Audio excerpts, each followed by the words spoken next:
Hey everybody, Matthew Turner here, Roar of the Lions UK, coming back at you once again, just getting set up here. We're awaiting Dave and Rashad from the PNP, and then I'm going to be joined hopefully by Ryan, who is currently with our friend Dan Pask on Twitch at the moment. So he'll finish up with him somewhat shortly and then head over here. And unfortunately is working tonight, so he can't be here. Only time that we could get our PMP guys on, so you're stuck with me for the majority tonight. Yes, Pistons jersey is on. I love it. And as you can see, lovely ROTL UK cap on as well. Ash Ballinger in the chat saying, "What's up, Matt? How you doing?" I'm doing well, thank you very much. And Dave is coming in the building right now. Welcome to everyone in the chat, to Dan McGuinness, Robert Fournier, Eric Kranjak, I've messed that up, Krajniak, Single Dance Club, Brent DeWitt, Lions Gangster, Brian Shook, Lisa Di Lorenzo, Golden Coast Digital, and earlier on at Grandizer 12 as well. Hope you're all doing well. If you've not said hi already in the chat, come and say hello. Love to hear from you. Hello, Dave. What's up, man? How are you doing? Doing good. It's been a long time since I've seen you, because I think the last few times you've been on Ant's show. So how have things been since I saw you last? Oh no, it's been pretty good, man. It's been kind of crazy life-wise, but I'm live from a hotel room today. Okay. I can't complain. Is that for work? No. Personal. I'm getting ready to head to Durham, and I'm down in South Carolina right now chilling. So fair. Okay. Shall we crack on with this? I think Ryan might join us from about I'm trying to translate the times, 4 o'clock maybe or so. So if you're going to do an hour or so, maybe be halfway through your time. That's fine. I don't know if Rashad's going to make it or not. If he does, he does. If he does, he does. Hold on, let me see. Let me change my camera up. I think I can get a better quality in here. Oh, one of our chat thinks he's funny, and to be fair, Shook is a bit of a comedian, but he said, hey Dave, long time no see, hope the family is well, ready to get curb stomped. Which is listen, I appreciate the toxicity that I'm going to get today, and it's fine. It's fine. I wouldn't be, look, if we can't beat Detroit, we're staring 0-6 in the face. Who have you got? Who have you got next week? The Dolphins. Oh, yeah. That's bad. Yeah, I know. Well, I mean, okay, but they've come back down to earth after the Buffalo game a little bit. Buffalo's good. Oh yeah, Buffalo's legit. Yeah, like Buffalo's really, really good.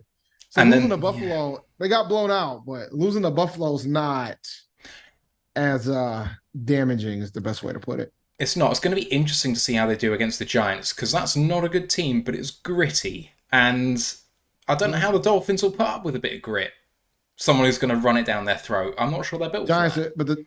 But the Giants are terrible, man. Like, the Giants are just not that good. Like, the Giants, they're not good. The Giants are the Giants who should have been them last year. They're exactly the team we thought they were last year. Anyway, that is correct. I will start recording and get all this good chat actually on the show. Give me 2 seconds. Recording in progress. Welcome to another edition of the Roar of the Lions UK podcast, episode 221, The Bryce is Right. My name's Matthew Turner, alongside guests from the Panther Nation Podcast. Dave, how you doing, Dave? I'm doing good, man. Appreciate the invite, I always have a blast when I come here. Love having you on. And if people didn't hear our draft episodes with you in the off-season, if they didn't hear you on the Panthers preview last year, talk a bit about yourselves and the Panther Nation PC, because you guys do amazing work, not only for the Panthers stuff, but for draft and for black football too. Yeah, so PNP primarily focus on the Carolina Panthers. We also do draft coverage. And it looks like our draft coverage is going to be starting very soon, the way that this team has been looking. So yeah, me and Rashad literally was having a discussion. We focus on that. I mainly try to do more focus on the FCS side of the fence, but Rashad is a big Power 5 type of guy. I don't watch too much Power 5 football. But I also do fantasy football, and a side gig that I do with a couple other historically black college university alumni. I cover just HBCU sports. So, I'm a North Carolina A&T grad, your general manager, also graduated from that institution, Brad Holmes. So I focus on them, but we do a whole montage for the entire HBCU front. There's over 100 HBCUs and over 20 Division I programs, and I think there's close to like 30 Division II programs, if my numbers serve me correctly. So, so we cover the entire gauntlet when it comes to that. It's something which obviously at the draft level is massively overlooked. And I know obviously our own Ant takes a big look at HBCUs and tries to bring you on every time to do that, because there are some gems in the rough there. And we've proven that, over the years with James Houston coming out and other people like that. So if you want to know how our general manager thinks, you want to listen to Dave around draft time, but also when we bring him back, I'm sure later on in the year, for the draft cycle. Many thanks to Grandizer12 as well with a $5 super chat. It says Lions versus Panthers. Cat fight, no pity for the kitty. Guttural meowing sounds, screeching, hissing, yowling, and growling. Thank you, Grandizer. Sorry, Dave. No, Grandizer's everywhere. Shout out to Grandizer. He's everywhere. Now, I will say this. When it comes to Dang, I lost my train of thought. I'll catch it. I'll catch it later. I'll go through some of the preamble for the show, and you can think about where your train of thought has gone. So, Discord channel, that's going strong. So you guys want to come and join us for game day on there. There's a link going in the live chats right now. So if you're on YouTube or Twitch and you haven't joined us yet, come and join us now. Please don't forget to like the show, sub to the podcast, all that good stuff. And the college football podcast, Ant and Ryan actually were live on Monday this week, just gone. So if you missed them, time to go and catch up. They looked at last weekend and they looked ahead to this weekend. So got to go and catch them there. Also got to join Lions Nations Unite, facebook.com/Lions Nation Unite. That's Herman Moore's project to bring the best in Lions content creators together. We're there and Micro Mike's there and Dorset Dion. Some great Lions content creators at Lions Nation Unite. Finally, you know about the Twitch and the YouTube and the feedback form down below. But yesterday, we launched for the first time our merch store. And I've put a good amount of effort into this because it isn't as easy as I thought it would be. You can see the hat. You can't buy the flag, unfortunately. That's just for me. But there's some lovely hoodies on there. There's some shirts and t-shirts and what have you. We've actually bought them ourselves because we wanted to make sure that the quality was actually good enough to get out there. The hoodie apparently is really lovely. Ant took that. I've got one of the t-shirts. Fantastic quality. So, you know, if you want to support the show, that's a really good way of doing that and repping us as well. Link is in the chat right now. Right, of course, we are going to be previewing the Panthers game, but just a little bit of news first up. We found out last week that Jameson Williams, the former 12th overall pick in the draft a couple of years ago, he was restored to the main roster as of Monday because of the NFL walking back some of their gambling rules. He served double the amount of time he should have done, but we won't get into that. He has not yet been activated. So, at the moment, he's not eligible to play in this Sunday's game.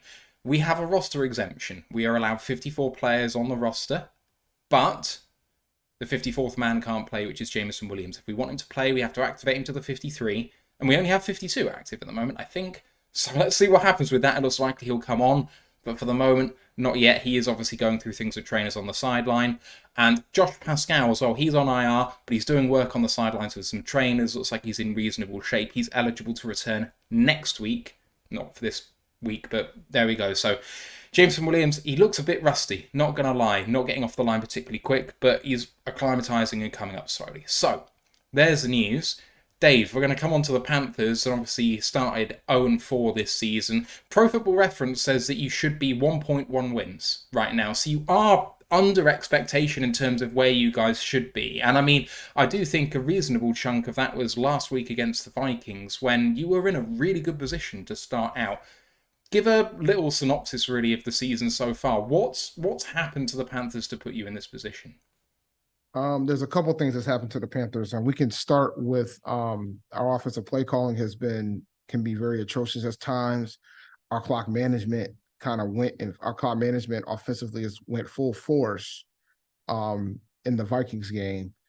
There's a lot of opportunities that we kind of miss with regards to that.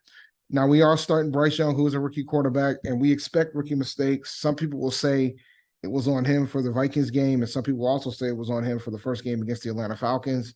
But, you got to take the good with the bad. Our offensive line has not played as well as we expected them to, considering what was returning.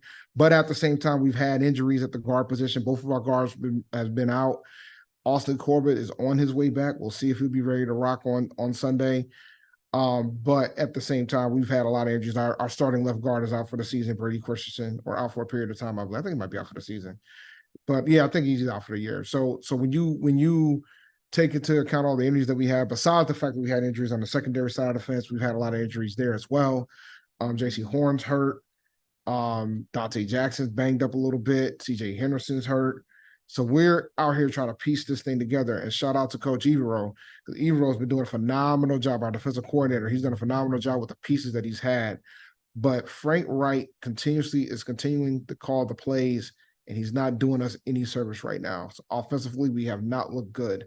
Part of the reason why they made a decision to not go with Steve Wilkes was because there was the talks about having an offensive-minded coach. We have this offensive-minded coach, and our offense is among the bottom 5 in the NFL. Yeah, that's really good synopsis. Is kind of what I've seen on tape, and we'll get into that in more detail and what that has meant for your play calling in just a second. Let me take you through, everyone, the sort of highlights of this game at the moment. So the betting, Panthers are 15-4 by fractional odds. I think by American odds that is about plus 485. Lions are 5-1 on, which makes them minus 400 or something like that, which is all manner of crazy. Lions 10-point favourites on the spread. Over under for this game is 44 points. Injury report has come out for the Panthers today, but not yet for the Lions, which is really frustrating. For the Panthers, Xavier Woods didn't practice for a second day in a row with a hamstring, otherwise limited in practice for 2 consecutive days. Claudin Cherolis, Dante Jackson, Frankie Louvu, Giovanni Ricci, Miles Sanders, Deshaun Williams, Austin Corbett, and Stephen Sullivan. So a pretty long list. But for the Lions, there's some significant names on the list as well from yesterday. We know from early reports that today as well, no practice for Brian Branch, Jason Kabinda, or Amon-Ra St. Brown. Frank Ragnow had a veteran rest day yesterday, so he's probably going to be practicing today. But limited in practice yesterday as well, Taylor Decker, Kirby Joseph, Emmanuel Mosley, Julian Aquara, Josh Reynolds, Halapulavati Vaitai, and then, of course, Jameson Williams is on the list just because he's acclimatizing. So both teams have some significant injuries in there. But Dave, like you alluded to, it is a long list of significant contributors in there. I mean, Miles Sanders is the lead back for you guys at the moment. Xavier Woods is a big piece. And then Frankie Louvu finds himself all over the field at the linebacker position, and they're all dealing with something. Yeah, look, man, we're a banged up roster, bro. And I want to say that's part of the reason why we just haven't been that good. But the reality is it's more to it than that. I think, like we've talked going into the season, we talked about this all-star coaching staff. We got Jim Caldwell in there as an offensive consultant. You know Jim Caldwell very well, right?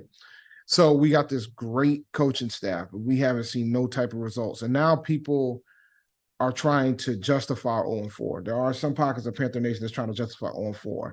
But I walked into this season thinking that we were going to win the division because we were a game out the previous year, and we don't have Sam Darnold, Baker Mayfield, and PJ Walker as our quarterbacks. So it's like it's just the perfect storm of what's happening right now with Panther Nation. And now we're staring at 0-6 with no first round pick going into 2024. Yeah, that's a tough position to be in, especially tough for us because, of course, the Bears own it, and them being at 1-2 right now is not an ideal situation for Lions fans, but, there we go. Just to get into the IR situation as well, because that's the injury report for the Panthers. Haven't touched IR yet. On IR, linebacker Shaq Thompson, who's, high-priced, well-paid linebacker that you guys brought back.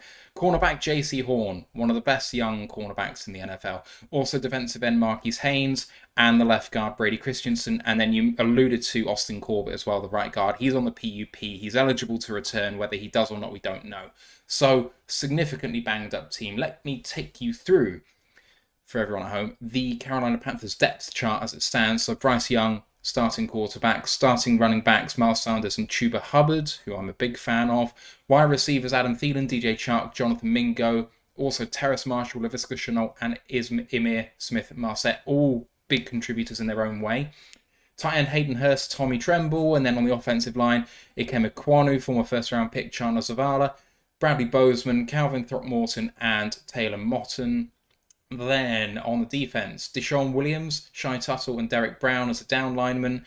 Outside linebackers are Brian Burns and Justin Houston with Ito Gross Matos behind them.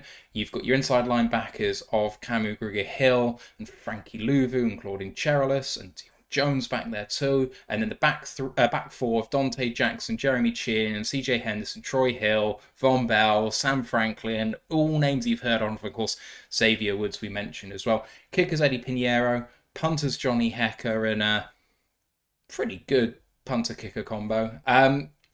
Looking at that defense, Dave, I came into the season thinking that's a list of names, all of which I have heard of, that I respect. It's been frisky in the past few years. You went all defense in one draft not too long ago. They're all coming through. The injuries have hurt. But like you said, the defense has performed pretty well considering what's been going on. Yeah, like with all the injuries that we had on defense, I didn't even mention the fact that Shaq Thompson's out for the season too. Like, I'm talking about all the banged up injuries. Like like there's so many injuries right now on our roster, but I gotta contribute that to Evero, so to the defensive coordinator being able to adjust. And we did a pretty good job grabbing some pretty decent plays in the offseason, like Camu Grugier-Hill. I'll be butchering his name all the time. Phenomenal guy. And then the fact that we was able to keep Frankie Louvu, who's been playing pretty well for us. Secondary, Sam Franklin has stepped up. He got that 99 interception return last week. So, people have been stepping up. Derek Brown has always been a monster. Yetur Gross-Matos has finally made an appearance. Brian Burns, pay the man. We've been playing very well defensively, and I'm so happy that we finally get to see it. All right. So let's get into some of the stats for the season so far as well. PFF, 29th overall team, 61.1 grade. Offense, they're 30th with a 58.2. Defense, 22nd, as we said, a little bit better on that side of the ball, 64.5. By DVOA, very similar story. 29th overall, 29th on offense, 26th on defense. Bryce Young, 67 of 103, 65% completion, 2 touchdowns, 2 interceptions, passer rating 75. QBR of 24.9 though, and a PFF grade of 46.9. Miles Sanders, 54 carries, 158 yards. That's 2.9 yards per carry and 1 touchdown. Also 15 to 23 through the air for 81 yards. PFF grade of 58.9. Should have left him in Philadelphia. Left him in Philadelphia. People were saying that it was all about that O-line in Philly, and maybe they were right. Wide receiver Adam Thielen, though, he's looked pretty shifty out there, better than I think a lot of people would have expected. 27 of 33, 287 and 2 touchdowns, PFF grade of 76. Other grades in there, offensive line stands out. Tyler Motton, PFF grade of 62. Chandler Zavala, 27.4, not done great. However, I'm trying to give Zavala grace because there was no intention for him to be playing as soon as he has. So I'm trying to give Zavala grace with regards to that. He's a rookie, considering that he pretty much was injured at a portion of training camp as well. Initially, he was looking on the right side. He was looking fine. They moved him to the left, and he hasn't been the same since. No, he gave him 14 pressures the week before last. It's a hard shape for him. I mean, we were all big fans of him in the draft process, but it was clear that he was going to be a bit of a project, and so chucking him in the deep end seems pretty harsh. But next man up mentality, I guess it's got to be done. So, talking about the team, though, in terms of efficiency, you might think, oh, well, offensive line isn't particularly getting it done. Bryce has not had a great year to start. Miles Sanders not getting it done in yards per carry. So clearly the efficiency is going to be bad. But you'd be wrong. On third down, 24 conversions on 61 attempts is 39.3%. That's 13th in the NFL. So this team on third down when it goes is pretty good. 3 of 7 on fourth down is 43%, is 23rd. In the red zone, 4 touchdowns on 9 trips is 44.4%, is 26th in the NFL. So third down, they're fairly efficient. And actually, I think that speaks to Bryce's accuracy with the short pass. Because if there's one thing I think he's shown so far this season, let's talk about Bryce now that we're here. So, I think it's a schematic thing, but what have you seen from Bryce so far this season? And we'll get into the schematics later. I love his anticipation, but there's a lot that he still has to learn. I'm not ready to completely go super crazy on the coaching staff. because I know it's hard to, like, I think for Panthers fans, it's very difficult to watch Bryce not do as well as the others. I think Bryce, from an efficiency standpoint, had his best game last week against the Vikings, even though he had that turnover, that fumble. But other than that, like, as from a passing standpoint, he had his best game. He's been having issues getting protection from the offensive line. Oh, look who's about to make an appearance. That's Shad, not Davis and Sigmas. He's about to get both of us. Yeah, so. I was going to come into this when I was looking at the review of the Vikings game, but I'll kind of get into it now and it'll go with the schematics as well. Part of me thinks that what they're trying to do is protect Bryce, is to not expose him to too much too quickly. The offensive line hasn't been too great. The wide receiver core is not setting the world on fire. So instead of trying to let him sit in the pocket, make things happen himself, scheme up short passes, get the ball out of his hands, try to get him in a rhythm. Don't ask him to do too much, especially on first and second down. Just get him in third and short and trying to make him do the business. And I think because you guys have struggled running the ball, it's actually left him in kind of third and medium, third and long far too often when he's not in a rhythm because he hasn't been passing very much. And then suddenly you're asking him to be a magician. And it's like, this isn't complementary football. And actually what you're trying to do is what you've done has made things harder for him in the long run. I don't know if you guys agree. And hey, Rashad, how you doing? What's up? I think you're nailing it. Yeah? Continue. It sounded great. It sounded exactly like our problems. And my apologies for coming in late. But yeah, no, I think you kind of nailed it. I think we're putting Bryce in tough situations. The inability to run the football is definitely a huge problem. Miles Sanders, he's getting a lot of flack right now. He's not quite healthy. He has a groin injury. He's been dealing with all the training camp. But I'm of the thought that if you're not healthy, you should be playing. And so right now, Chuba is outplaying Miles Sanders. And so more Chuba if it's going to mean that the run game is going to be successful. So, the lack of run game, I think that they're overthinking a lot of this with Bryce. I think that, the game plan going against the Vikings was that, okay, they run the zero blitz a lot. So let's try to get rid of the ball quick on these screens and try to beat them. It didn't work. Like, let's get back to just controlling the football and dictate instead of having to react to what the defenses are doing. I think we're just doing a little bit too much. So, I think what you were saying, you nailed it. And again, Dave, you can add to that. Nah, you on point, man. But I just think that the protection is killing Bryce. And on top of that, I agree about the aspect of not having a run game. I don't want to get on my rant about Miles Sanders anymore. I'm tired of Miles Sanders, yo. Like, I am. Like, I'm done. And I mean, enough.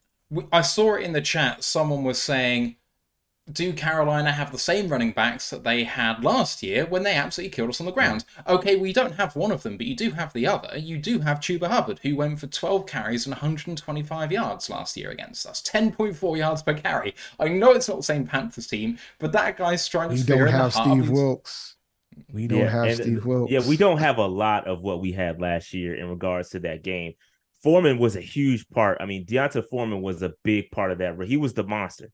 Right, he was the smash, and Chuba was the dash. If we're gonna go with that, but we also don't have the full complement of the offensive line that was, to set that up. We don't have Austin Corbett. We don't have Brady Christensen. Those guys are still out with injury. So that's a big part of it. And to Dave's point, we also don't have Steve Wilkes, who was a proponent of running the football. It was ground and pound. If the run game was not working, we were going to lose. More often than not, we were able to will our way through games just by dictating. And that's what I was going back to my earlier point. We're not dictating on offense. We're allowing others to dictate what we do. And that's a big part of why we're losing. I think we're overthinking it. But Dave is spot on. I mean, with Steve Wilkes, no Deonta Foreman, that's not going to happen this year. So it's going to be a different Carolina Panthers team. The other thing that I was seeing from Bryce, especially against the Vikings, is he was trying to do his magic dancing away from people, which he did at Alabama. And when one rusher beats the line, he's coming at you. Bryce can dance away from that guy. The problem in the Vikings game is that there was 2 or 3 there. Like, you can beat one and you can't beat the rest, or you try and beat one, you don't quite get it right, and you're holding the ball a bit loosely, and that was a rough play in itself. But ignoring that, when Bryce is anticipating things and throwing the ball, it's coming out hot, on time, very accurately to the receivers. It feels like... I watched him play against the Vikings, and I thought, he's played really well. Am I completely deluded? Because like the PFF grade would say that he's having a bad season. You have a look at the QB rankings. It doesn't look like he's having a very good season if you listen to the national media. I watched him with my own 2 eyes and I saw the fumble. Okay, fine. It's a rookie mistake. Who cares? From what actually happened in the game, the passes that he threw, it looked good. Especially when he was throwing down the field. Like throwing 10, 15, 20 yards down the field in that intermediate range, especially to Thielen. The chemistry was there. The catching was really good from Thielen. The route running was good. A couple of times there were some coverage sacks out there which didn't help him. I thought he looked great. Am I completely mad? Dave? I mean, I guess. I mean, it's I'll defer to Rashad here, man. All right. So, I mean, I can go on and on about this because I don't think Bryce is the problem. I agree with your assessment. I think Bryce played absolutely well. He played well enough outside of the fumble. He's going to make those mistakes. He's made a couple of those mistakes, right? He's turned the football over in the first game in Atlanta. He kind of threw that one away. And so he's making his mistakes. Those rookie mistakes, they happen. But more often than not, Bryce is spot on. He is doing what he needs to do from an individual standpoint. Unfortunately, this is the ultimate team sport. You have to have everybody playing well. And when your receivers, aren't separated, I mean, the reason why, if you go, and we've been on our show, we pull up the next gen stats and we go through the separation and we go through everything. And this game was the only game that we've had, I think, all of our guys above, except for one, above the league average for separation. And that's because they were doing the screen passes behind line scrimmage and stuff like that. So I think that if you look outside of that game, there's been no other guys even meeting the league average in regards to separation, right? So our receivers are not helping, which is why you see, all over the Twitterverse that, hey, or Xverse, whatever we're calling it, that, hey, the Panthers are looking for a wide receiver. It's because none of our guys are doing outside of Thielen. I mean, Thielen is Thielen, but he's also 33. He's getting up there. He's a problem, but you shut him down, you basically eliminate the entire pass game with the Carolina Panthers. Chark, you guys know about Chark. I mean, he's going to give you a couple flashes every now and then, but it's just he's not consistent. Terrace Marshall is disappointing. Mingo is on concussion, so I'm not sure if he'll be playing in the game. The wide receiving core is below mid. And until that steps up, until those guys start to meet the expectations, it's going to be tough. It's going to be a tough year for Bryce. And this is the problem for the Carolina Panthers, because now you're stunting his growth. You're wasting a year of development, and that it becomes critical. So that's why we're looking for a wide receiver. And just real quick on Thielen, and we talked about this on our show last week, is coming into on Monday or Tuesday, coming into the show or coming into this season, I said that if Thielen is our number one wide receiver, we have problems. We're going to have problems. If he's the lead wide receiver, we're going to have problems. And that's what's happening right now. Thielen is going to be is an excellent compliment. Great number 2. But for him to be the guy is just it's too much for him at his age. I just don't think it's a viable option there. So we need to get another guy. Sorry, long-winded answer. Oh, no, perfect answer. I completely agree. I mean, you look at the way that he left Minnesota, they were saying, we don't want to pay you to be a number 3 because we're replacing you. So having that guy be your number 1 is not the best place to be. And we know all about Adam Thielen, and he's a very good receiver. But like you say, he's a compliment, not a lead. Just want to give a big shout out real quick, my apologies, because that's the story of the Carolina. You mentioned it right there. That's the story of the Carolina Panthers. We're trying to take others' trash and turn it into something.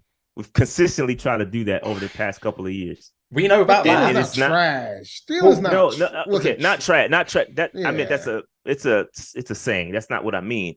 But when another team is, and it's a great point the way Matthew said it. We're not going to pay you to be number 3, but look at the Carolina Panthers. He's their 1, right? Look at Miles Sanders, right? The Eagles weren't going to.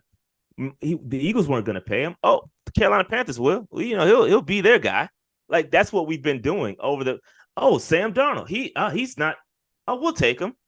Baker Mayfield. Oh, we'll give it a shot. It just goes. I mean, I could go on and on and on about how we have taken on others mid and tried to make them into something that they're not. You know what I mean? So even with Chark, you got same thing. It's the exact same thing. Couple of things should have been the one, but he couldn't stay healthy to do it. No, unfortunately. Thank you to Grandizer, who has super chatted with $2. He has said, "I want you to please pod Rashad." So he's all about it. And thank you to Big Airy 70 as well. 21st month subscribed with Twitch at tier 1. Thank you for that. Talking about people off the scrap heap, you're talking to the right team right now about scrap heap, because our team has all been about that the last 2 years. And the problem with it is I think that you guys are doing it without a massive plan in place right now. And the Lions have done it with a plan. If you have a look at the guys that we've picked up off the scrap heap, I'll list them out now. Craig Reynolds, he's our running back 3, but he's been very productive when he's been on the field. Fans love him, always seems to get like 6-7 yards of carry when he touches the ball. Can't understand why he doesn't get more carries, to be honest. Khalif Raymond, picked up off waivers from the Titans 2 years ago, all-pro punt returner, but now is getting paid like a wide receiver too, because he's legit and he's really, really good, actually. One of the fastest guys on the team, get separation, fantastic guy. Josh Reynolds, picked up off of waivers after being cut mid-season 2 years ago. He's now a viable wide receiver too. You have got people like Vitae was a high-priced free agent, but he was a free agent at the time. David Montgomery was a free agent. You have a look at people like Charles Harris. He was on a one-way ticket out of the league until we picked him up as a former first-round pick. He is a starting pass rusher for us right now. Our whole team is littered with UDFAs and people like that. John Kaminsky, one of the most effective edge rushers in all of football this year. And he was someone picked up of waivers from the Falcons. So you guys want to do this project, and you absolutely can. There's no reason to think that you can't turn rags to riches, but it has to be part of like an overall vision, and I'm not seeing that right now from you guys. You know what it boils down to? It boils down to coaching. If you're going to get these guys, you got to be able to coach them. And to Reich's credit, and I give him a little bit of a pass, in that a little bit of grace, as we say on our show, a little bit of grace, in that it is only 4. This is the 5th game, right? We haven't fully seen him implement, and he is working with other players that he may not mesh with yet. He may not. He's working with scraps essentially until he can fully get his complement of guys in here. We won't know what it's like, and so I'll give him a little bit of some grace there. That until the season is fully over, we can step back and say, all right, maybe he started out rough, but it got better during that's what we want to see. We're not, I can only speak for myself. I wasn't looking for the Carolina Panthers to make the playoffs to win. That's Dave. Dave was the one saying that. I just want to see progression. I want to see Bryce get better. I want to see us go into next season guns a-blazing, and we're going to be the team to beat. Right now, that does not look like it's anywhere going to be in our future. I don't see it happening, but that's what I want to see. It's all about progression, and it all boils down to coaching. We hired this all-star coaching staff. Jim Caldwell, you guys are familiar with. We got all these guys on our staff that are, Ichiro Evero, Thomas Brown, Sean Jefferson. We got the you name it. We got Dom Capers, bro. Staff. Dom Capers. You name it. We know Don they're Capers on our coaching staff. Exactly. You name it, they're on our staff.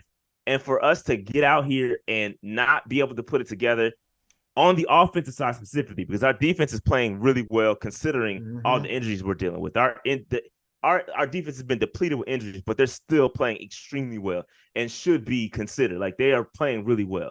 Our run defense is they're going to be tested in this Lions game, but run defense is a little suspect. But they're bend but don't break defense. They're not giving up a ton of points.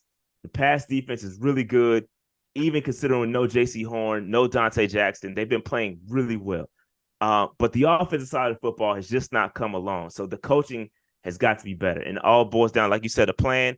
It just boils down to, for us, coaching. And we haven't seen it yet. Maybe a little bit of luck as well. Someone's just mentioned Jared Goff. That was a scrap heap redemption story as well.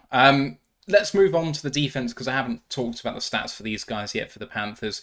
Tackle Derek Brown, leader in tackles with 23, PFF grade of 79.4. He's been doing some good stuff. And might I add, as an interior defensive tackle too, leading us in tackle. Interior defense, that's super impressive. Yeah. He's a guy to watch. He's a monster, super disrespected. My bad. You can keep going. No, don't worry. I mean, there's plenty of Lions fans. We got to put some respect. Definitely. We got to put some respect on Derek Brown for sure. There's still plenty of Lions fans who remember when we took Jeff Okudah and they wanted him at 3 in that draft. Still would have been too rich for my blood, but it would have been a better pick. There's no doubt about it. Best player on the team, potentially, Brian Burns, outside linebacker. 3 sacks this year, 14 tackles, 5 tackles for a loss, a forced fumble. PFF grade 68. CJ Henderson's the lead corner at the moment. 1 pass defense, 15 tackles, PFF grade 51.9. Von Bell, high price free agent from the Bengals, 1 interception, 1 pass defended, 1 sack, 18 tackles, PFF grade 61. Other good grades in there, Xavier Woods, doesn't look like he's going to play, but 84 grade in there. Frankie Louvu's got a 71. Jeremy Chin's got a 70. What a sack he had in the game previously when he just came straight through the middle of the formation. That was beautiful. Poorer grades on defense. Dante Jackson, the corner, with a 50 grade, and Deshaun Williams, the defensive tackle, with 49 grade. You said about the defense, and I was talking about offensive efficiency. You guys are really good on third down on offense, like 13th in the league. They are 3rd on defense, the Carolina Panthers. 3rd. 13 conversions on 47 attempts, 27.7%. On 4th down, 2 of 3, so they barely face 4th down. 66.7% is 20th. Red zone, they've given up 9 touchdowns on 15 trips to 16%. That's middle of the pack, 17th overall. So it's a much better story on defense, despite you guys being banged up. And we've gone through the depth chart and the starters, but when you've got people like Von Bear and Jeremy Chin and CJ Henderson and Frankie Louvu, there's lots of stuff you can dial up here. Ito Gross-Matos seems to have woken up as well this season. He's someone who's kind of been back up there or there on the team. That's how bad he's been. It was because bad. There was other folks stepping up. Yeah, he's been bad, and this year with Evero and his system playing interior 3 tech, he's been playing really well. He's been getting after the quarterback. That's something we have not seen. Even with him at Penn State, he was more of a run-stopping guy. And he's been getting after the quarterback. He's really good against the run. So he's a guy that's been playing well. You got to keep an eye on him. Might have to start considering him and game planning for him. Brian Burns is not happy right now with the Carolina Panthers. Obviously, he's looking to cash in. He's playing with a little bit of a chip. His name's been tossed around in trade talks. I don't know how serious that is, but Brian Burns is somebody you definitely have to account for. He hasn't been very active from a sack perspective the past couple of games. 2 of his 3 sacks came in 1 game. So he's been, and that was the very first game. So teams are starting to game plan, starting to eliminate him from it, and it's allowing others like Yetur Gross-Matos to step up. Still got Justin Houston as well as a veteran edge rusher who you did not mention. He's very good. I want to take a brief second to recognize Frankie Louvu, because you kind of skipped over him, and I'm telling y'all right now, this dude is a problem. Okay, You're gonna see him. You're going to see him on Sunday, and you're gonna be like, "Who is this number 49 dude? Who's this Polynesian guy?" He's a problem. He's been all over the field. It's a contract year for him. He is going to get paid. He's a beast. So he's a problem. And shout out to his Polynesian brethren in Kamu Grugier Hill, who took over for. I did get it right. Grugier, yeah, you got it. Kamu Grugier Hill, and he has taken over for Shaq Thompson. Right, we didn't talk about Shaq Thompson. He's injured. Been playing great. Kamu has been doing exactly what he did in preseason. He had interception last week off a tip pass. He's been playing really well. Backups. He's a backups, right? So Kamu is a backup who's playing well. CJ Henderson's a backup who's playing okay considering the circumstances. Not playing to his top 10, pick as we think he should, but he's a decent quarterback. He can get beat. He's liable to get beat every now and then. He's not perfect, but he's playing well. Deshaun Jameson is another guy who had a really good game last week. He's just off the. These are guys that are nobody, right? And they're playing pretty well. So again, the defense they're going to play well. I think stopping the run is going to be a problem. I think we're going to dial up some things to slow it down a little bit. Maybe there'll be some chess games played out there with you guys and us stopping the run. Hopefully we can slow it down. We do have a bend but don't break defense. We're going to give up some yards, but you're going to take 3 at the end of the drive for sure. I was giving some love to Frankie Louvu earlier on. I mean, that guy has done it in back-to-back seasons now. Like, last year was super impressive for him as well, if I remember rightly. It was kind of like a breakout year. Just looking at the stats now. So, in 2021, he played 16 games, but only started 4, had 43 tackles, 1.5 sacks. 2022, started 14 out of 15 games, 111 tackles, 7 sacks. And then this year he's kind of carried on where he left off, 2.5 sacks, 23 tackles. Like, the guy flies around the field with almost reckless abandon, and yet he still manages to get his coverage assignments right as well. Like, I completely agree with you. I love this guy. He's going to get that Shaq Thompson money. Like, he is. Yeah, I think just going to adding a little bit of context to your stats, in 2021, he was playing behind Hassan Reddick. So there was no room for him. He was more so of a special teams guy, rotational guy, get in there. And he was effective, even in the limited snaps that he played all the games, but he's a rotational guy. Then in 2021, he takes over full time. You see the sack numbers go up. The guy is a perfect comment. I mean, he is an excellent pass rusher, and he is even better in coverage. Like, that's the scary part about him. He can play. He's like the perfect combination. Not enough credit for Frankie Louvu. I think he's a really, really good linebacker. The people that are just starting to figure out who he is. And shout out to the Jets for letting us snag him off of their squad. Well, I think he was a free agent. They let him become a free agent. We picked him up. And yeah, he's been a hell of a guy. And I love Frankie Louvu. He's the energy. You'll see him out there running around. You know, he plays with a lot of energy. Him and Kamu Grugier-Hill, both of those guys, man. We love them both. Just having a look at my notes from the Vikings game, because you guys got off to a good start, 10-0 up quite early on in the game. Nice pick 6 on defense after Cousins threw the laziest pass I've seen in some time. And I don't know, I like the coverage that you guys were throwing at them. You were pressuring them early. Your defense seems to be very aggressive. I correct me if I'm wrong, but get in their face, man-to-man quite a lot, but then mixing a bit of zone to try and confuse them. And, the Vikings really struggle to get stuff going on you guys for some time. And yet, whenever Mattison touched the ball, run through the middle, seemed like you guys were struggling to stop that a little bit. Yeah, definitely struggling to stop the run. And that's just because the scheme is susceptible to the run. We play a 3-4 base. So it's just it's just susceptible. That's just the way the game is played. I mean, that's just when you have those gaps, it's just easy to get through them. And yeah, I think we'll be better. I trust Evero and his scheme. They'll be better in this matchup against the Lions. But yeah, in that game, we sacrificed stopping Jefferson and company and allowed the run to happen. That's basically what I think Evero was doing. And so you talk about Madison getting off, but on the opposite end of that, Justin Jefferson that was the first time he's ever been held under 100 yards all season. In fact, it's the first time he's been held under 140 yards all season, to be honest with you. He did get 2 touchdowns, but he only had 88 receiving yards. That's because we gave it up on the ground. So we're willing to sacrifice certain things.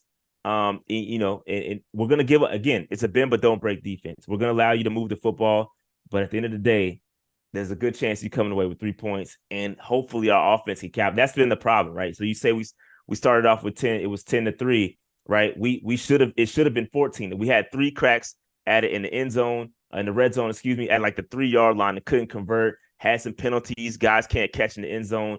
And so our offense just lets us down continuously. So until that offense meets us halfway, we're going to continue to lose games. Our defense does their part consistently. And the way the game script has remained the same all 4 games. Each and every game, we're in it all the way into the third quarter. Midway through the third quarter, the wheels fall off. Fourth quarter, we lose a lead, game over. It's happened every single game. We're going to play tough. You're going to see the first half, you're going to see a very tough man. We might even have the lead. We might even have a lead. But come midway through that third, it's over. Last year, we killed our chances in the third quarter. I mean, with the Matt Rule era, it was the third quarter. After halftime, the third quarter, that'll be it. The third quarter would change everything. That's when the fade happens, in the third quarter. This year, it's the fourth quarter. So one of those things. If you want to call that progress, I mean, yeah. So the thing with Jefferson was, the final touchdown was on a caught offsides free play where Cousins just chucked up a 30-70 ball and Jefferson goes and gets it, which is harsh. But the red zone trip that you mentioned, if I remember the plays rightly, it was inside run, inside run, inside run, inside run, inside run. And it's like, I remember the Lions doing that. And talking about the Lions doing that, Ryan McCluskey has joined the show, fresh from his conversation with the new sensation on the podcasting, Dan Pask. So if you want to have another bit of Lions conversation, you guys at home, go and check out Dan Pask's show on Twitch with Ryan after this. Ryan, did you watch the Vikings-Panthers game? What did you make of our opponents on Sunday? I did watch some of it, yeah. I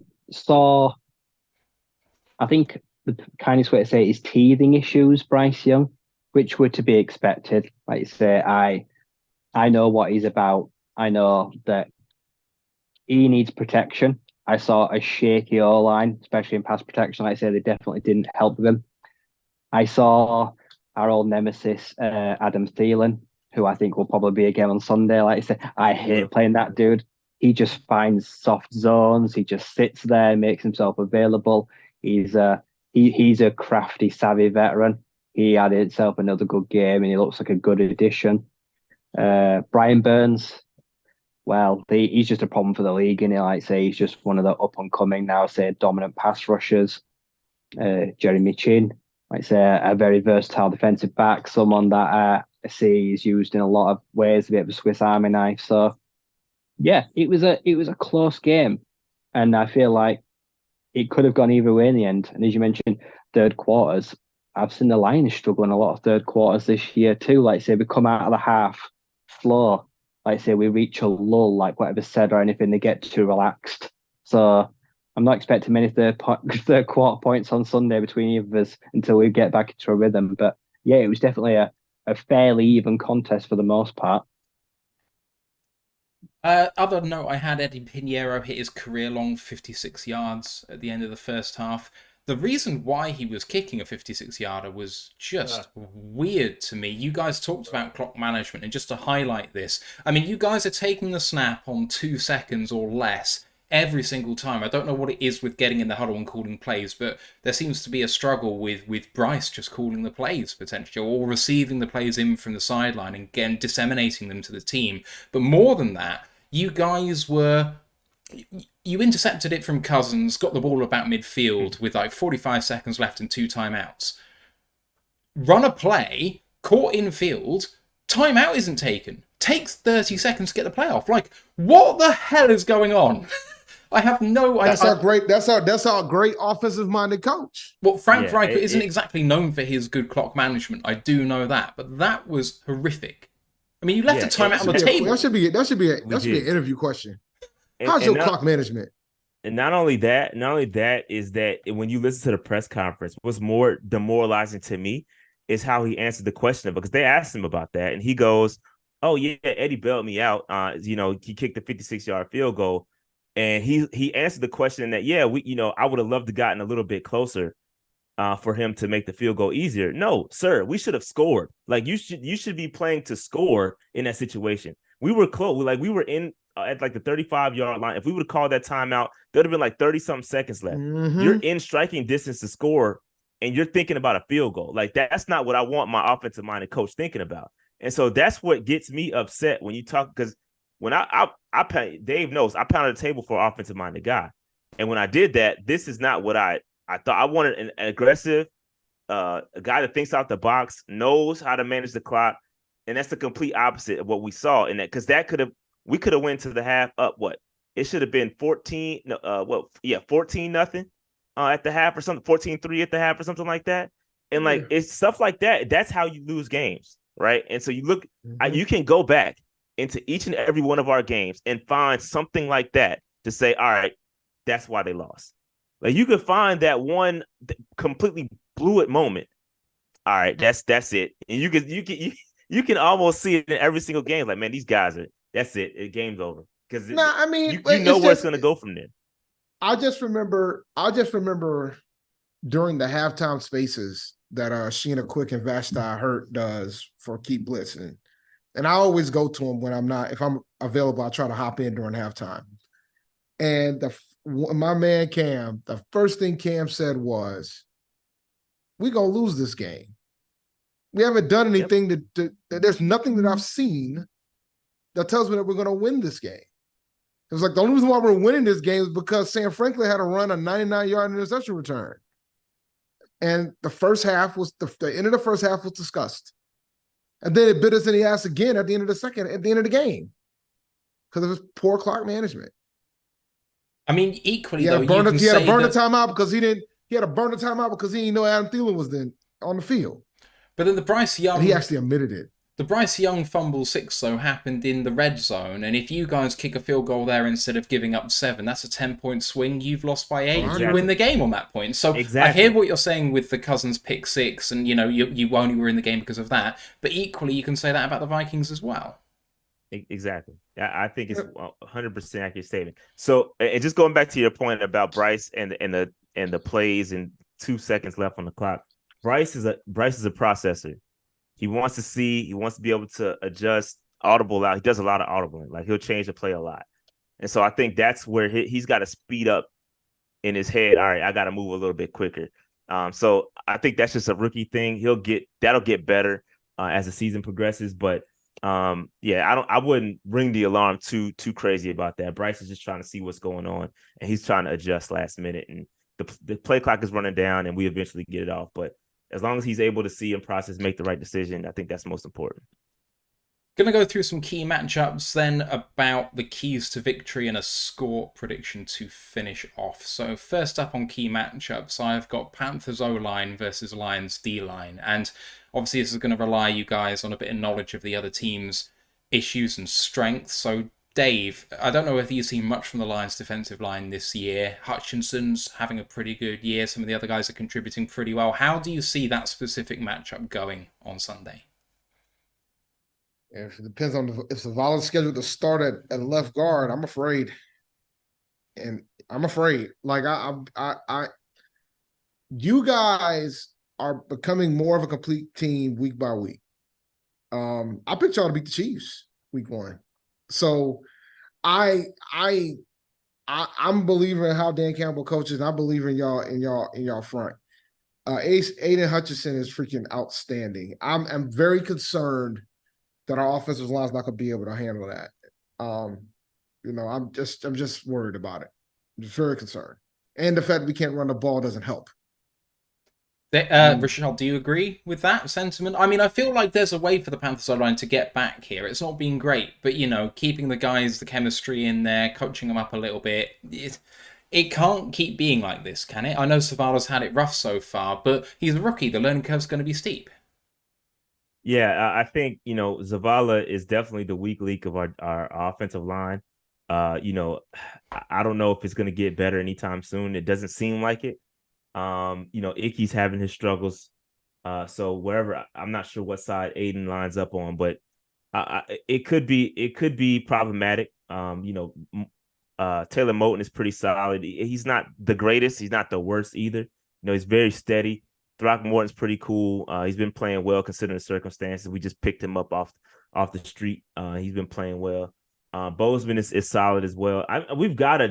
The offensive line was really good, and they were really good in the run last year.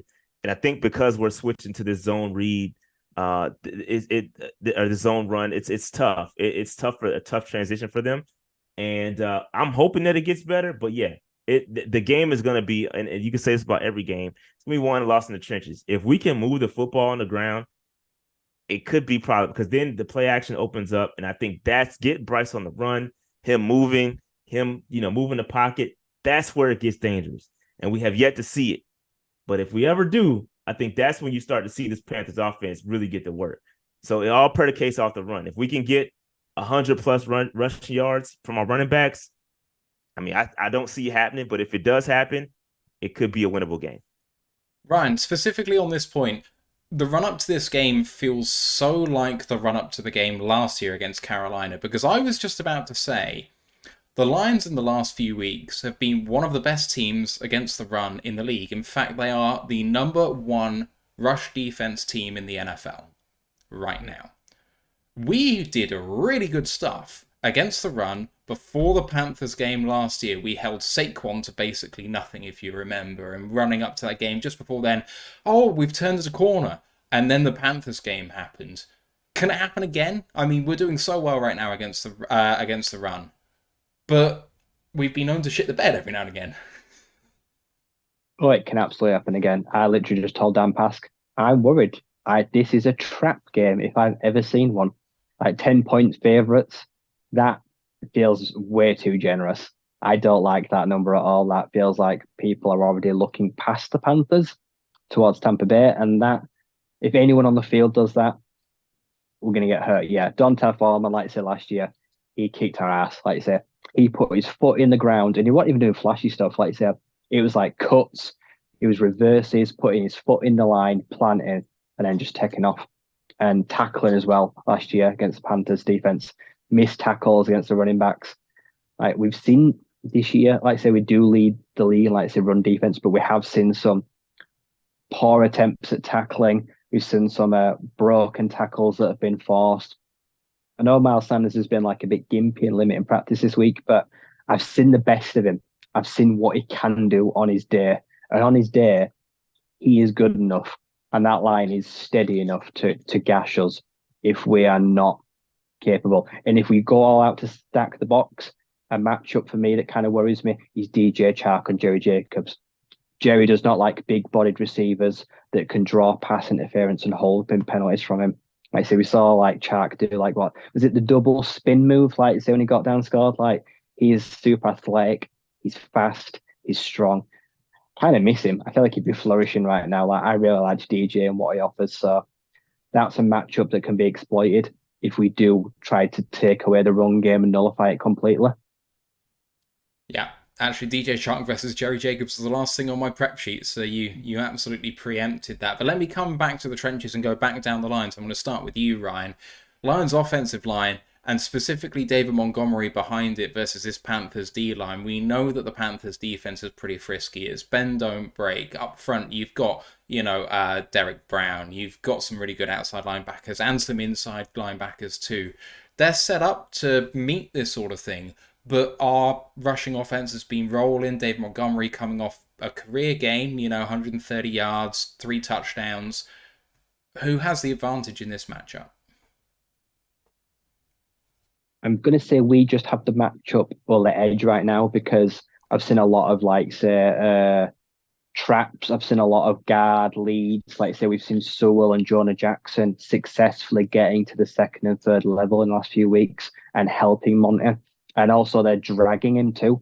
Like say it's gang warfare right now. Our offensive line is working as a unit. It's pushing the pile. It's not being pushed when they do get towards the first down marker. So yeah, Jonah's been fantastic. He has been on so many lead block runs for David. He's getting out there. He's meeting linebackers and safeties. He's going to have to do a lot of that on Sunday. Like I say, Frankie Lubu plays like Jeremy Chin wants to come down hard and fast. He does. He's like a torpedo when he gets up to speed, and he can really knife through and help in the run support. So I feel like a lot of extra tight end chipping. It's going to be we're going to have our work cut out for running the ball on Sunday. But David right now looks as shifty as ever, and bringing him down. Like I say, what does he lead the league in missed tackles forced? Or he's in top 2 or 3? He's I think he's up there. Yeah, he's got and he's missed a game. Yeah, he right now is he's like a bar of soap. You get hands on him and he just slips right through. So yeah, Panthers, if they get hold of him, they're going to have to keep hold of him, or it's going to be a long old day. Rashad, do you agree? I mean, this is a matchup that I think is far more even than the last one. It is. I think it's pretty even. I think that we did allow Madison to go off on us, but I think that was a part of the game plan, right? Don't take that as we can't play the run, because we can. I think we were just allowing, we were selling out to stop the run. Here, I think it's gonna be a little bit different. I think we're gonna be able to slow you down. The question is whether we get gashed through the air. Right, I think we'll be able to slow down the rushing attack. And to be honest with you, I looked at the defenses y'all play. I'm gonna be honest, we're gonna be the toughest match y'all seen defensively. I'm not saying as an entire game. I think our offense is not up to the test, up to the challenge right now. No, it's not. But defensively, this is gonna, even with all of our injuries, this may come back to bite me straight up in the you know what. But I think this is gonna be the toughest test y'all see all season so far, and it's only 5 games. But I think it's gonna be a tough test for you guys. We got athletes, those guys sideline to sideline. We're gonna be able to get there. And so can we stop it? Probably not, but we will be able to slow it down. I'm not gonna go on. I'll go out on a limb and say this. I don't think Montgomery's gonna get over 100 against us. I'll say that. Dave, do you agree? I'll just put him back in my starting lineup, man. So I don't know if I completely agree with that. Oh man, he was on my bench last week when he got the 3 team. TDs. I was not a happy camper last week. I bet you weren't. But I think we are gonna. I think I agree with Rashad from the standpoint of what we were trying to strategize last week against Minnesota. But at the same time, I think it'll be close. I think Montgomery's going to hit the pine, though. I think he's going to score. But I could see a scenario where he get a touchdown, but he don't hit 100 yards. I could absolutely see that. Yeah, I can see that too.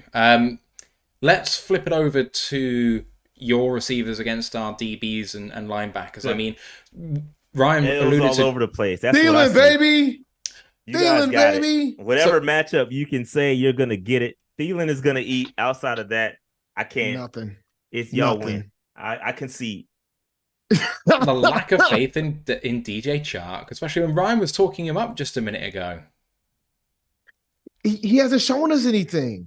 And if he does show us something, he gets hurt. He hasn't shown us anything. Yeah. I liked him in training camp when he was healthy, though. He's had some flashes. Don't get me wrong. He had a beautiful catch against Seattle. But it's not entirely him. I don't think it's entirely him as an individual. Yeah. I just think that it hasn't gelled just yet. And no, maybe it's more it will. That. Maybe it will down the road. But right now, it's not together. It's also, and Rashad might not don't want to say it, but I'll say it. It's also the fact that, we haven't really thrown the ball that far. Like Bryce hasn't really thrown the ball that far. Like he probably takes maybe 3 shots past 20 yards a game. And that's Chark's swim lane. So he won't get, and he won't get that much opportunity to do so. The offense doesn't dictate Chark to have a big game. That's the reality of it.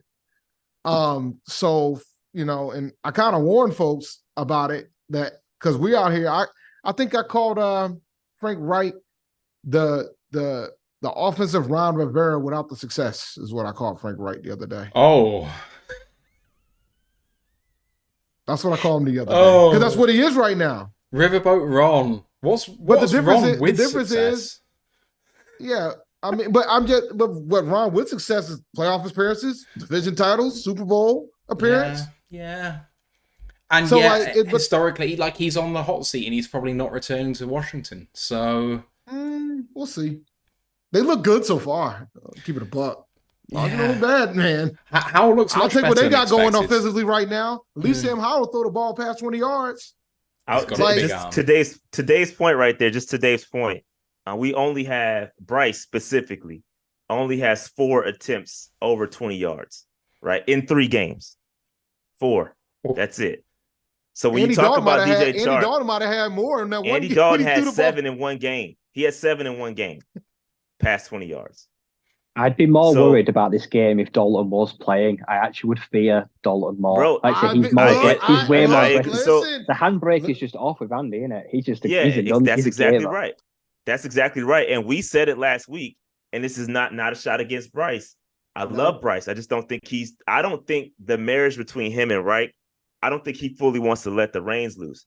I firmly believe this, that if Andy Dalton played last week against the Vikings, we win. We destroy the Vikings. Yeah. I agree with you. Them. I mean, the Vikings weren't good.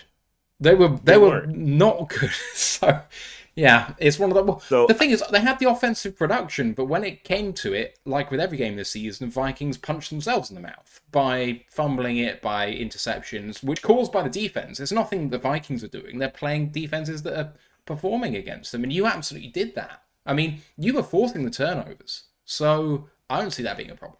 But yeah. So until the reins are let off of Bryce or whatever is happening, and I don't know what it is. I can't tell you what it is. but it's obvious that what Dalton is doing with the offense is completely different from what Bryce is doing with the offense. And until Bryce is allowed to do what he needs to do, or if he's just not ready, it could be that Bryce is just not ready.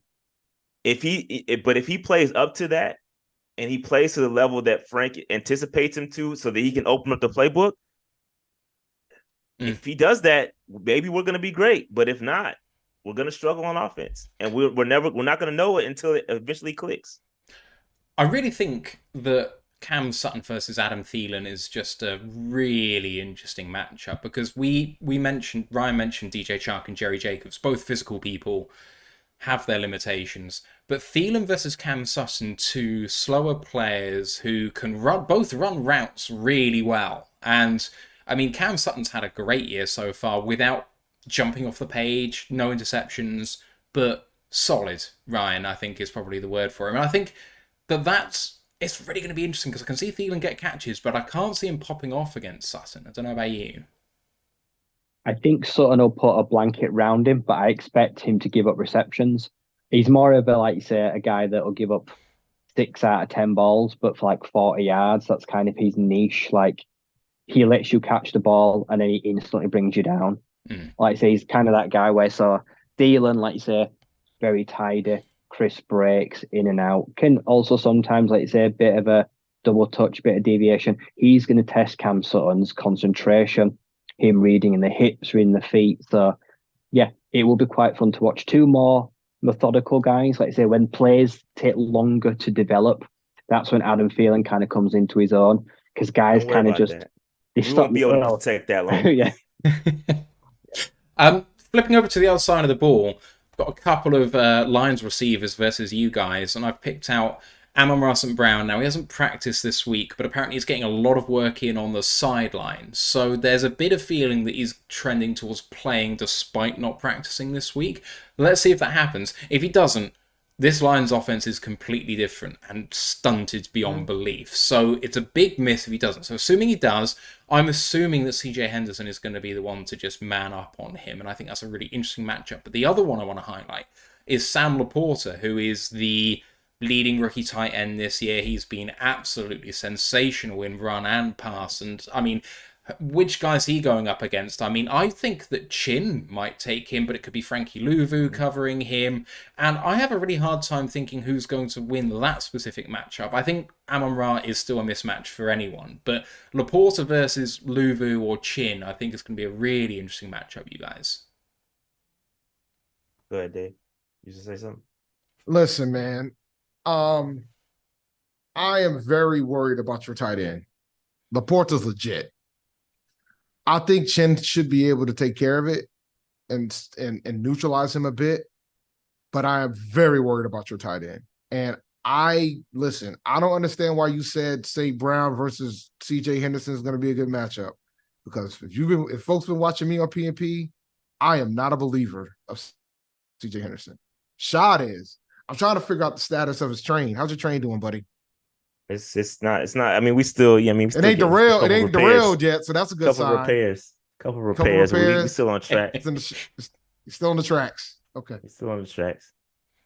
But yeah, no. So I think with Laporta, I don't think there's really been a tight end to gash us like that this year. I think Louvu, between Louvu and Chin, they're very athletic guys. I'm not going to say they're going to shut them completely down, but I don't anticipate any monster days from anybody. If it's going to happen, it's going to be from a wide receiver. If St. Brown plays, I don't think we have any. I mean, I'm a CJ Henderson guy, but I'm a realist too. Like, CJ's going to give up a couple of plays. He does. He just does. He's always in position, but just cannot seem to get his head around to break the play up. He's always right there, but he just can't complete the PBU for some reason. So he's going to give up. It'll be a big pass interference play or something like that. So listen, we're going to give up some big plays somewhere. But again, our defense is predicated upon bend but don't break. We're going to give up some plays. It just is what it is. But getting to 7 is going to be tough. And I don't know where it's going to come from, but getting to 7 is going to be tough. Until the fourth quarter when we eventually fall off the wheels. Ryan, what do you make of our receivers against their DBs and linebackers? I like Frankie Louvu. Like you say, he's a super athletic linebacker. He'd flourish here. Like, he's just naturally gifted. We're Like you trying to say, steal our side to guys, side. man. Don't you see we need as much help as we can get? Yeah, we need to keep all the guys we can, man. Stop talking our guys up. Don't tell everybody. Yeah. See, if Amon-Ra even is like only 50, 60, 70%, like for me, it's Khalif Raymond.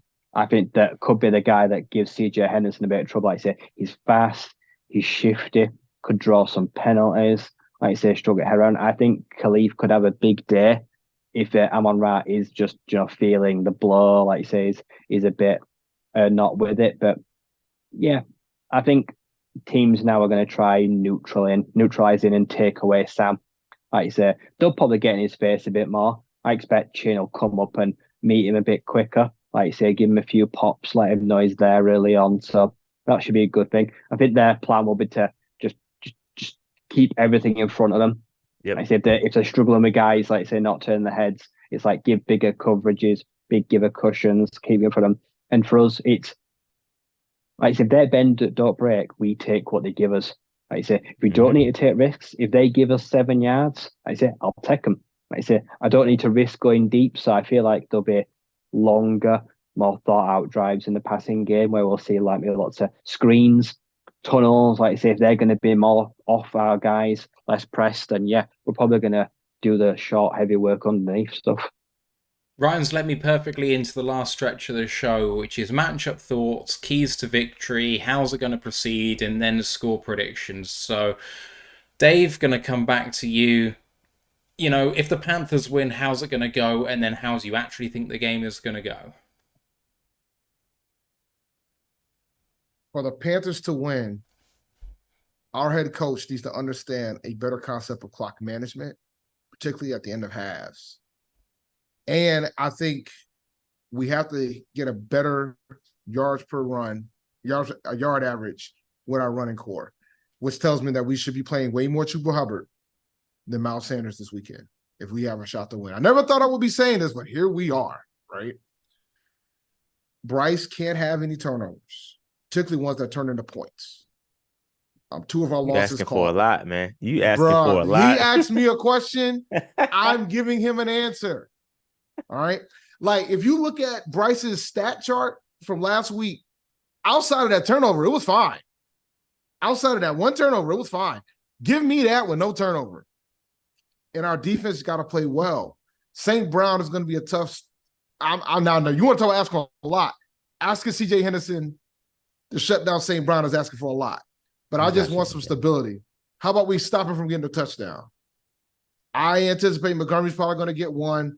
I need this to be a low-scoring game, like a 17-14, close type of thing for the Panthers to win this. Now, what I think is going to happen is that we're not going to figure out clock management. Henderson's going to get beat at least once. And yeah, he's going to get beat at least once. And Bryce will possibly turn the ball over, and I don't anticipate him getting too many 20-yard pass shots. I don't like. I know right now the Panthers are 10-point underdogs. I think they'll still cover, but I could see a scenario where they don't cover because we just don't show up in the second half like we've historically been doing. Like, if we're behind at the half, this could get ugly fast, and they'll cover the spread. And then the Lions will cover the spread at that point. Like, if we're losing at halftime, the Lions will cover the spread. That's how I feel about that. Rashad, do you agree? Is that what the Panthers need to do to win? I mean, it is a lot that you're asking. Yeah, he's asking a lot. He's asking a lot, and I think. I mean, he's right though. I mean, what he said is right. All those things need to be corrected. I think it really boils down to the run game. If we can get something from our run game, I'm saying if we can get 125 yards between Chuba and Miles Sanders in that realm, if we can get something close to that, then I think it'll open up the offense and allow Bryce to play free. He'll have time to throw the football because you're worried about the run. I think that's what needs to happen in order for us to win this game. Defensively, I think they'll be able to hold up just enough. Again, I'm not saying they're going to shut down the Lions at all because, again, you're potent on the ground. You got some weapons. You got a decent enough offense to get it done, and it's better than decent. I shouldn't say decent, but I think you can get it done. And I'm concerned that the run game won't get going and the offensive line won't be there until Austin Corbett comes back, which is a few weeks from now, maybe after the bye. So I just still don't. I don't think we'll be able to get it done. I think 10 points is a lot from a spread perspective. I do think we eventually lose this game. I think it'll be another close barn burner. But like as all games have gone, we will lose it in the fourth quarter. You know, like Dave said, some clock management issues, turnover, stuff like that. It'll happen in this game, and we'll lose a close one. Ryan, looking at the other side of it, how are the Lions going to win this one? On offense, it's explosive players. Like I say, Goff leads the league in completion percentage on 20+ air yard throws, I believe. And yeah, we want to get in and behind them and deep. They want to get us on 3rd and 4th down, hold us to field goals. We need to work heavily on 1st and 2nd down. We cannot be in 3rd and 15s because that's where the Panthers defense will come alive. Like I said, that's where we will struggle. So 1st and 2nd downs, we need to do the damage. So we need to strike deep. And on defense, the game right now is still too fast for Bryce Young. Like I said, we cannot have him sat in the pocket and trying to decipher and break down and get through his 3rd and 2nd reads. So we need to blitz the safeties, blitz the linebackers like Anzalone, Barnes. We need to bring up, like say, guys like Ife. Like I say, if we're able to, like say, get past if they sit an extra tight end of the line and get in the backfield and flush. If Bryce Young is flushed out and constantly running, we win the game because he's not going to be able to do much while he's on the run. But as long as he's sat in the pocket and got some form of an actual protection, he will find guys like Freeland who can be shifty and can be a nice security blanket for him. So yeah, if we generate pressure, if we get 3-4 plus sacks on the day, we win. Oh yes, one of them probably gets a turnover, and like you said, so that is we've got to go hell for leather and try test that O-line that has got solid parts, but also there's some weak links. We've just got to go after them, like Zavala. So that's saying it rather nicely. I've got one more than a weak league. I've got one additional fear that I want to bring to the table on the Lions side, which we haven't really spoken about, which is the team and the quarterback, which most resembles the team we're playing on Sunday, is the only team we've lost to this season, which is Seattle Seahawks. I know that Geno is a super accurate quarterback in the short to intermediate range and doesn't throw it deep very often. We face the Seattle Seahawks missing their 2 starting offensive tackles. I haven't watched that much of that game because I wasn't here, but from what I know, against an offensive line that was banged up and not meant to be very good, and a quarterback who I don't think is very good, but apparently can play, couldn't get pressure, allowed Geno to walk all over us. Bryce Young is a super accurate quarterback in the short to intermediate range, and we're facing a team that apparently has a banged up and not very good offensive line.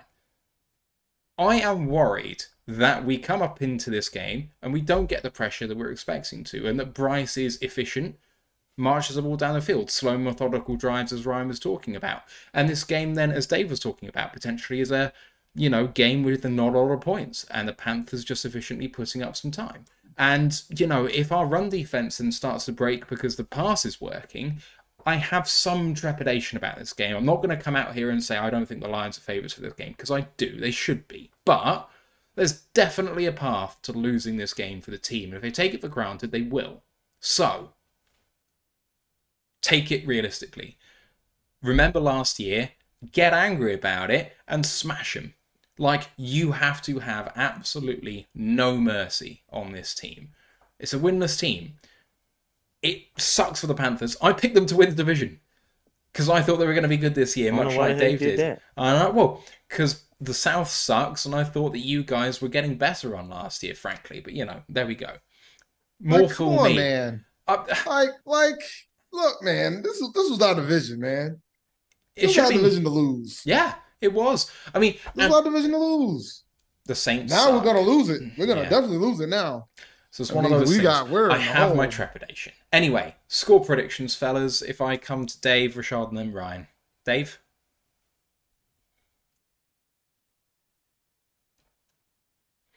We have 2 more games before the bye week. I was on Bleacher Report, and I put a poll. Which game will we likely win? Lions, Dolphins, or neither? 82% said neither. Second place was the Lions. Third place was the Dolphins. We ain't got shot against Miami. So I'm gonna pick us to win because if we don't win, we're gonna go and win 6. But it's gonna have to be a close game, so it'll probably be like a set. So I'm gonna roll with 2017 Panthers. Take my score. That's my score. Flip it. I think Lions win. Ryan? Yeah, I'm not buying the 10-point favorites. I've got 27-21 Detroit. Yeah, Ryan, reading my mind, 27-21 is where I'm at as well. But I like the synergy. I like the synergy here. Be closer There's than a lot of synergy. advertised. I mean, you can't get too high as a Lions fan. You come crashing down back to earth anyway. When was the last time we lost to the Lions? I gotta remember. It's been a minute since we lost to you guys. Reading Grandizer, he says that the matchup is 8-3 in favor of the Panthers all time. So it must have been a while ago. It must have been. I can't think of the last time we beat the Panthers, actually. I can probably find out, though. I can find out real fast. Hold on. Yeah, I'm looking it up. Sit here producing for last time 2018. that was preseason. Oh, well, that's not too long ago. That's not too bad. No, November 2018. That Okay. was at Detroit. And it was at Detroit. The last 2 times it's been in Carolina, we won. Only 5 years ago. How about it? Fellas, we're coming to the end, and it's been such a great show. It's amazing to have you guys on as normal. Dave, we talked with you early on about what the PNP is doing, so I'm going to throw it to Rashad to just talk about what you guys do, especially around the draft stuff. There was the joke that you guys are getting on that quite early. We know how that feels over the last 20 years. We have been forever planning for the draft in November, so we're right there with you. And and Ryan are the HBCU aficionados as well for us, and we know that you guys love profiling that. So just chat to us about PNP and the great work you're doing. Yeah. So first of all, the Panthers, we are the largest independent independent channel covering the Panthers on YouTube, just under 22,000 subscribers. We do a lot of draft content. So, if you're looking for prospect profile breakdowns and all that stuff, we do that on our channel. So come check us out. Dave does the HBCU stuff. So if you see the smaller schools, the Jackson States, the North Carolina A&Ts, the FAMUs, Dave breaks all that stuff down. He also does a great job with the fantasy stuff as well. I'm retired for fantasy. I don't play fantasy anymore. So that's Dave's realm. But yeah, man, we just a fun channel. We covering the Panthers. Unfortunately, it's been doom and gloom over there. Haven't had a lot to show for it, but we're still fun to watch. So come over, check us out. Panther Nation Podcast on YouTube, at Panther Nation PC on Twitter or X, whatever we're calling it. Yeah, come check us out. The only time we made the playoffs since PNP existed was the first year. Oh wow! That's how long it's been. 2017. So Cam Newton. PNP started in 2017. We made the playoffs in 2017. We have not made the postseason since. Well, we've changed owners. We've changed general managers, but we haven't made the playoffs.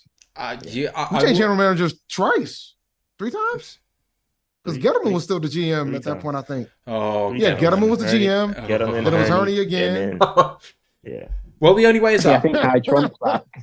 The year I was born was the last time the Lions won the division. So, oh my God. 1993 was the year I was born. 93 and 91 was the last time we won a playoff game. I was talking about that year. Yeah, 91 was when y'all beat the Super Bowl champs. Y'all beat Dallas.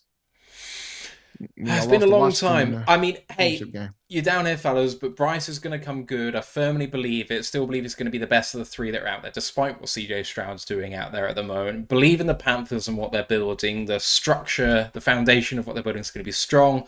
We know where you've been. We went 0-10, 0-11 2 years ago, and we're here now. So it's coming, and it's going to feel great when you get there. Fellas, amazing to see you.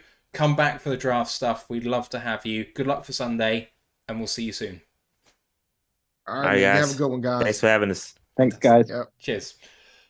All right, guys, in the chat, if you've got any questions just to close up the show, now is the time to get them in. So at Roar the Lions UK on YouTube and Twitch as we close this out here. Next episode's going to be It's not the preview show for this. It's going to be the review show for the Carolina Panthers game. So that'll be. I'll catch y'all later. We'll do, man. Will be on Monday. Of course, we're going to have the live reaction show on Sunday as well. So come and join me and Ash on the call on Sunday at 1 p.m. Eastern Time.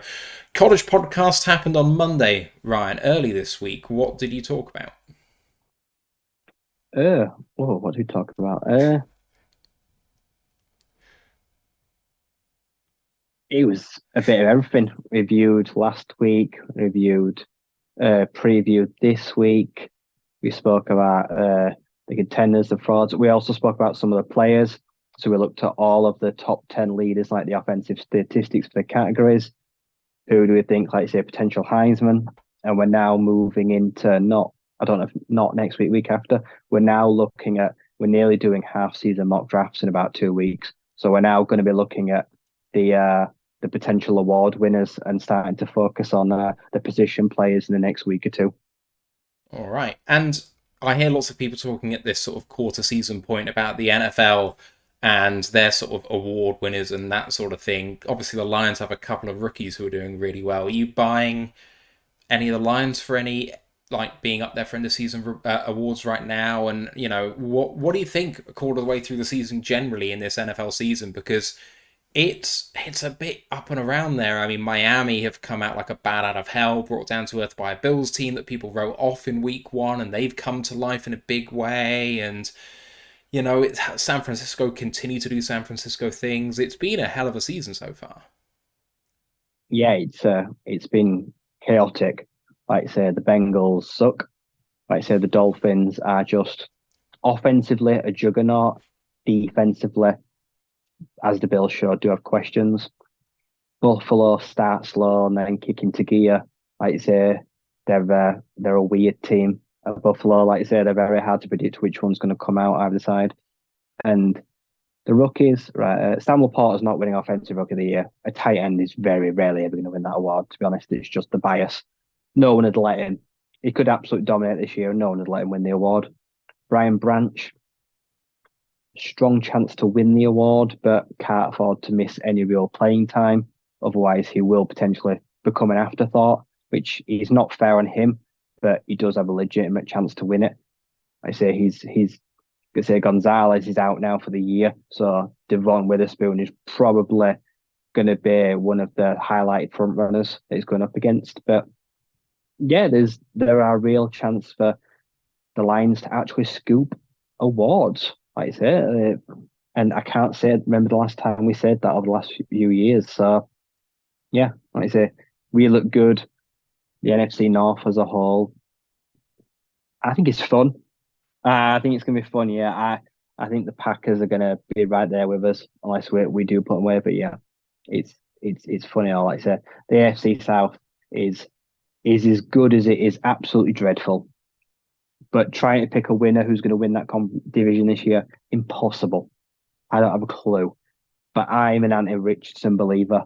I feel like he might drag the Colts over the line, kicking and screaming, because we've seen last week what he's like, just scratched the surface. His ceiling is like phenomenal. I mean, I called it in the pre-draft process. I was probably the highest person in the world in Anthony Richardson, saying he was QB1. And I mean, CJ Stroud is proving me wrong, but yeah. Richardson's been fantastic. Yeah. So I'm Stroud is brilliant, and I think he's my current Offensive Rookie of the Year. But he can only go so far as the Texans want to take him. Like you say, he can only keep outplaying how poor everyone else is around him. If you know what I mean, like if they keep losing games and he keeps playing well, he will win the award. He's one of those rare cases where he can be on a terrible team, and if he's playing lights out and protecting the ball and doing everything he can, but they still lose, you can't really take the award away from him. And you can't say that about a lot of awards, like where you can't give head coach of the year, like I said, that does brilliant stuff if they still find ways to lose. You can't win. But I think Stroud can actually win the award, even if they went like 7-10. People won't like it, but it's hard to begrudge him. Look what he's working with. Like, it would take something exceptional elsewhere. It'd take a lot, yeah. Yeah, exactly. I mean, so if you had Puka Nacua continue on this pace, if you didn't have Cooper Kupp come back and Puka Nacua went 150 catches for like 1,600 yards, that would, put the cat amongst the pigeons in that award, even with Stroud doing well, because the story of Puka Nacua being a day 3 pick and having that sort of production is massive. So, but he's a wide receiver and Stroud's a quarterback, and there's always that bias. Yeah, positional that way just carries so much in awards. Like a safety winning Defensive Player of the Year over a cornerback, people will be like, no, not having it. Give it to Devon Witherspoon, even if they played as well as Branch all year. Like, yeah, some stigmas like that are just so hard to fight against. Right, we're going to take the rest of the questions off the air, so I'm going to sign off on the audio channel now, guys. In the live chats, please stick with us while we do. Find us on our socials, Royal Lions UK on YouTube, Twitch, Facebook, Instagram, and Twitter. On the group for Facebook for worldwide fans is Detroit Lions Fans UK 1 Pride Worldwide, and the website rotluk.com. Please don't forget to subscribe and rate us 5 stars on your podcast provider. Check out the merch channel as well. Hopefully that it has stuff that you like. I'd love some constructive feedback on it because it very much is a work in progress. So it's in the live chat now. Check it out. Let me know what you like, what you don't like, and we'll make some adjustments and make it so it's something that people actually like. Right, we'll sign off there. We'll see you on Sunday for the game. Come and check me and Ash out. Good luck, everyone. It's going to be a hard game, a harder game than we think, but 4-1 hopefully is coming. Let's go Lions, one pride. Recording stopped. Right, couple more questions in there. Dan again asked about Sam Laporta being Offensive Rookie of the Year, but I'm with Ryan. There's no chance. I mean, there's just too many other guys that are doing good performances at more valuable positions. I mean, Laporta would have to break rookie records for tight ends by some margin to even be in the conversation. I mean, isn't the rookie record something like 1,100 yards for a tight end or something? Like, he's not doing it, and if he did, he still probably wouldn't win. That's the harsh truth. Like Bijan Robinson, like I say, can drag an Atlanta Falcons team that's absolutely dreadful, kicking and screaming, and like you say, he can have a good to great year, and he will win the award over Sam Laporta that plays as part of the problem with Sam Laporta is that he isn't the best player on the offense. We don't win games because of Sam Laporta. The Falcons win games because of Bijan Robinson. And like I said, that unfortunately will always be the case unless Amon-Ra falls off a cliff and Sam goes for 100 yards every game and gets lots of touchdowns. Like, he'll never be considered, unfortunately. Couple more questions to cover. Eric Kranjek says, do you have faith in Michigan and can they make and win the playoffs? I mean, it's the question we ask every year, Ryan. Well, I don't watch the Courier podcast. The answer is no, because I have Penn State winning the Big Ten. And I think they're the best team in the Big Ten. But if Michigan do make the playoffs, can they win them? Absolutely, because Georgia are naff. Alabama blow.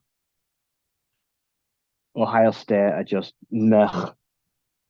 Michigan have got a great chance this year. Actually, the Big Ten has got a fantastic chance this year. Penn State and Michigan to try win the Natty. They really have to take this opportunity because everyone else is just does not look great through 5 weeks. So if Michigan make it, I would have them as my playoff favourites. When was the last Big Ten title for Penn State? Have they ever won it? It's going back quite a while. Because I'm having a look at their record. The last time they were a one-loss team was in 2005.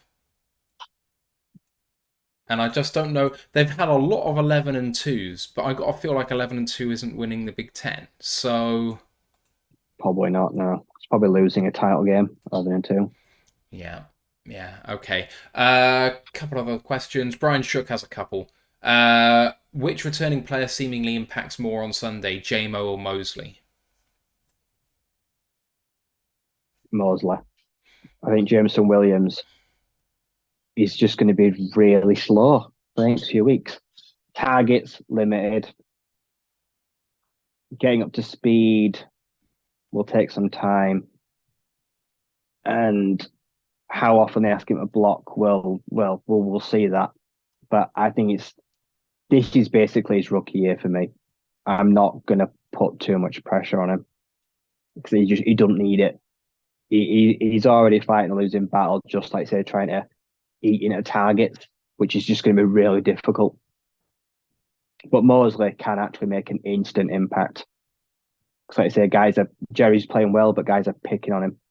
If Mosley can be a bit more stand up for himself a little bit better and try match up to a wide receiver one, we'll see a difference. Yeah, I think both are going to be limited. I mean, hoping Mosley's going to do that is a fool's errand, I think, as much as asking J-Mo to do it. It's just, I mean, maybe it's a bit easier to have a splash Mosley play on will come defense. Up, get to speed quicker, but it's going to be slow for either. And he also asked, what is Laporta's ceiling? Have you adjusted your thoughts on that already this year? I mean, he's hit the ground running. Can Sam Laporta be a Kittle or a Kelsey? No. But can he be a Jason Witten for 15 years and be really consistent and part of great offense? Yes. That's what I want him to be. I don't need him to be a 1,000-yard receiver. I don't need him to score 15 touchdowns. But if he can be a reliable and he can be a great blocker and when he's called upon, like Jason likes to say, and have longevity and be part of make defenses work hard every week, I think that's kind of what I'm expecting. I don't think he's going to be a Tony Gonzalez, just change the game of position. I don't think that's what he will be.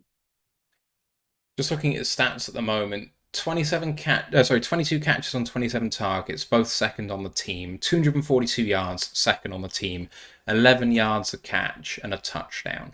That is on pace for, what's that? So 60 yards a game, 60 times 17. 1,020. Well done. Yeah. Well done. 1,020. So on pace for 1,000 yards, but he won't come anywhere near that. He can't. Someone's gonna nullify him. Someone's gonna work it out. It could even be Sunday. Someone could hold him to 20, 30 yards. I feel like you're right, but at the same time, I think that and I do think this is probably higher than I expect him to have year one, because tight ends don't translate to the NFL year one. Most of the time, they just, rookies really struggle. So he's already outperformed expectations. Let's say 70 catches, 800 yards, 11.5 yards a click, which is just over what he's on now, and maybe 4 or 5 touchdowns. I think that would be a great return. More than Michael Mayer gets. Michael Mayer is going to struggle in that offense. He was picked by the worst possible team. His pro career could be ruined, or at least stunted. Because they can't fire McDaniels. They literally don't have the cash to give him. It's hilarious. It's so funny. There was one more question, and it was on awards, and it was MCDC for Coach of the Year. He is the current favourite at plus 200. Along with Mike McDaniel. Plus 400. Mike McDaniel and Dan Campbell plus 400, both of them. Sorry. If the question is asking me what does Dan have to do minimum to win it, I think that's the best way to answer it. I think win the division and win a playoff game, you cannot take it away from him. If he can bring back that and give that to Detroit, it's given to him. I don't think you can take that away from him. So the only proviso I have to that is I was listening to Unless Miami wins the Super Bowl. So the other wrinkle in this is Locked On NFL Scouting raised the idea of NFC South is shit. AFC South is shit, sorry. If DeMeco Ryans takes the Texans to a AFC South title, and they win 9 games doing it or 10 games doing it, and Detroit win 11 or 12 games to win the NFC North, choosing between DeMeco Ryans and Dan Campbell is really tough. Probably, because we've got way more talent to work with. Yeah. Like you say, our division is a lot more spread out. Theirs is a lot more, competitive, evenly matched. Yeah. So, I think in that scenario, DeMeco gets it, and I probably can't be mad. Right, that's going to do it. Ryan, thank you so much for jumping on after Dan's stream. I appreciate you doing double duty tonight. To everyone in the chat, hope you've had an enjoyable stream. Those guys are the absolute best, and they will hopefully be coming back for the draft stuff. They're super busy, but their knowledge is exceptional. So hope you join us during the draft process for that. Thanks to everyone for being really active in the chat. Appreciate you guys doing that and throwing the questions at us, because it gives us something else to think about apart from this weekend's game. Hope you enjoy it. We'll see you on Sunday and Monday and for all the rest of them, and for the flex game against Tampa, which is going to be fun. Live until 1 a.m. Looking forward to it. Ryan, see you soon, man. And to everyone else, till next time. Bye.